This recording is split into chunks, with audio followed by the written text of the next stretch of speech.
In front of us is an ordinary car tire, black, round, familiar to everyone. We see it every day and almost never think about it. It may seem like a tire is just a piece of rubber on a wheel. But inside it, there is a long hidden story. That story does not begin at a factory. It begins in a tropical forest, underground, in an ancient sea, in stone and ore. Inside one tire, tree sap, traces of ancient life, metal from rock, fire, and pressure all meet together. Now we will take the tire apart and follow each material back to nature. Then we will put everything back together and see the huge journey behind something that simply touches the road every day. A tire is not made from one kind of rubber. It is a layered object, where every part has its own job. On the outside is the rubber surface with its tread pattern. It touches the road, grips it, and slowly takes the wear. Under the rubber are strong threads and metal wire. We do not see them from outside, but they help the tire keep its shape. Some materials make the rubber elastic. Some make it stronger. Others help it last longer without breaking down too quickly. In simple words, a tire is made from a rubber mixture, a metal frame, strong threads, and several important additives. But the most interesting part starts here, because each of these materials was once part of nature. Let us begin with rubber.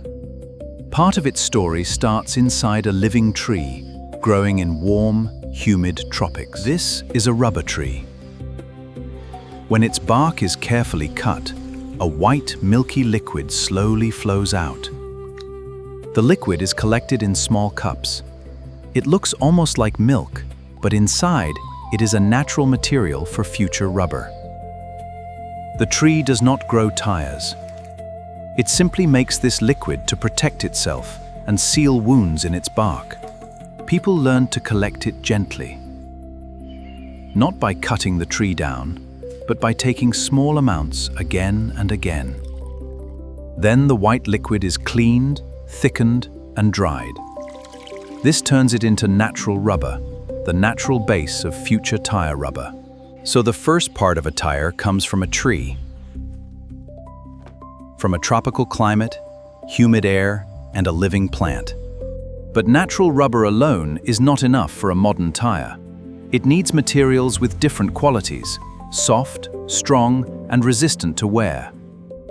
That is why part of the rubber is made from substances taken from oil and gas. And this story goes much deeper in time.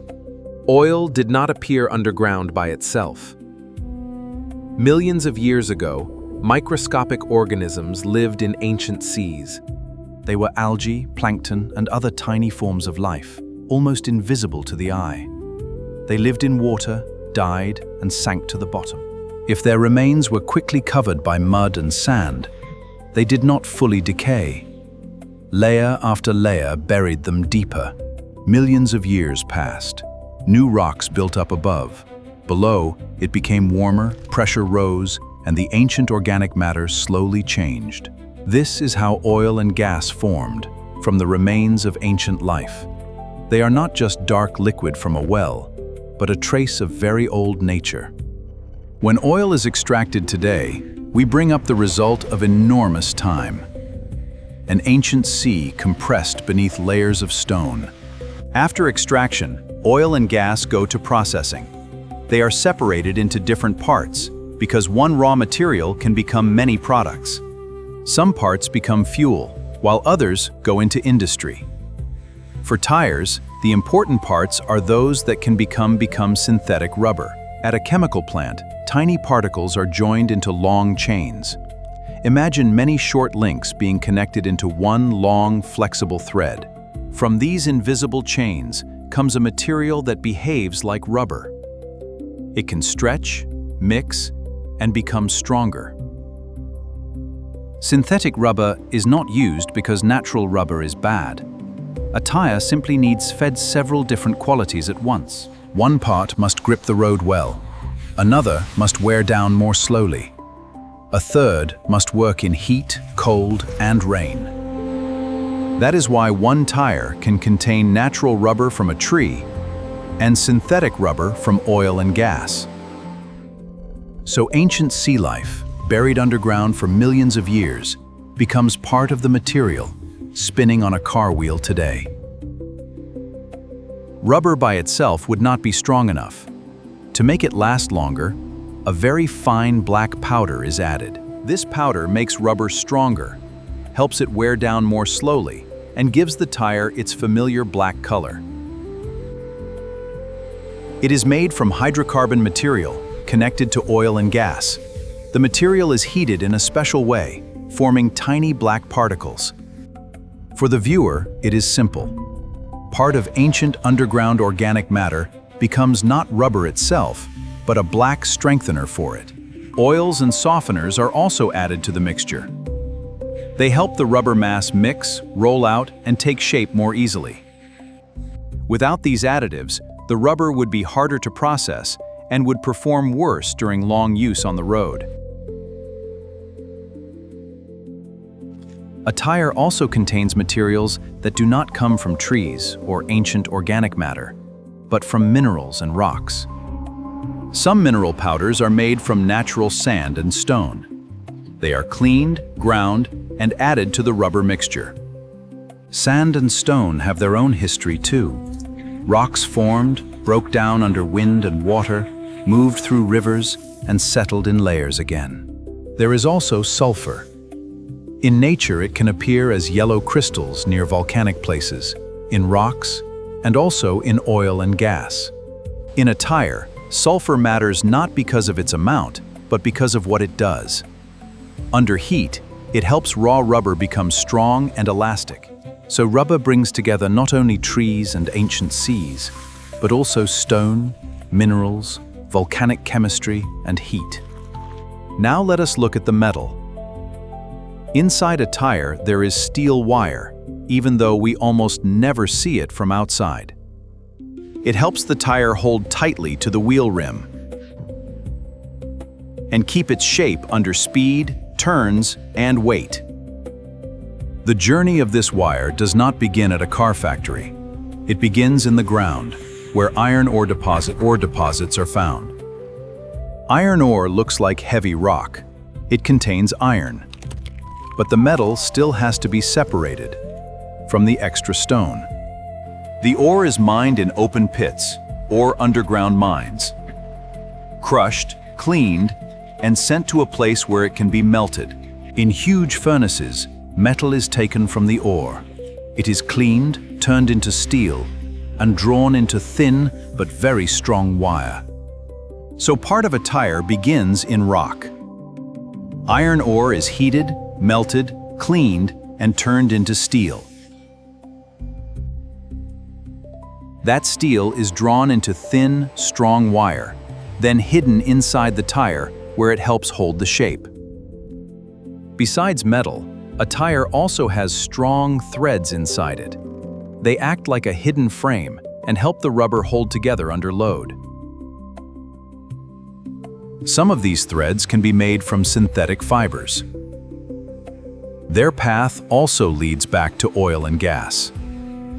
From oil-based material, factories make a substance that can be melted and drawn into thin, strong fibers. Sometimes fibers can come from plants. Then the path leads to trees, wood, cotton, or other natural fiber sources. In every case, the job of these threads is simple. Inside soft rubber, they create a strong hidden skeleton. Now all these materials must meet. Natural rubber, synthetic rubber, powders, oils, steel, and threads arrive at the factory. First, the rubber mixture is prepared. Rubber and additives are blended into a dense, dark mass, almost like very heavy dough. This mass is rolled into strips and sheets. Different rubber mixtures become different parts of the future tire. Steel wire is prepared separately. Strong threads are prepared separately. All of this must enter the tire in the right order. The tire is built in layers. One layer holds air, another gives strength, and another will touch the road. At this stage, the future tire is not finished yet. It is a soft blank without its final tread pattern or real strength. But inside it, the whole geography of the material is already gathered. Tropics, ancient sea, mine, quarry, chemical plant and metallurgy. Only one transformation remains: to give this blank its shape, its pattern, and its strength. The soft tire blank is placed into a hot mold. Inside the mold is the pattern of the future tread. Under pressure, the rubber presses against the walls of the mold. Grooves, raised shapes, and lines appear on the surface. At the same time, heat changes the rubber itself. It becomes not just a soft mass, but an elastic and strong material. What used to be separate layers now turns into one object, able to carry the weight of a car. Now we will take the tire apart, each material back to nature. So the factory completes a path that began far away, on a tree, in an ancient sea, in ore and in rock. Now we look at an ordinary tire again. But it no longer seems like just a black ring of rubber. Inside it is the white sap of a tropical tree, collected by people and turned into natural rubber. Inside it is the trace of ancient seas, organic matter that changed underground for millions of years and became oil and gas. Inside it is ore taken from stone, melted in furnaces, and drawn into thin steel wire. Inside it are minerals, powders, oils, threads, heat, pressure, and the precise work of a factory. And every time the wheel touches the road, a whole story of nature, time, and human work moves with it.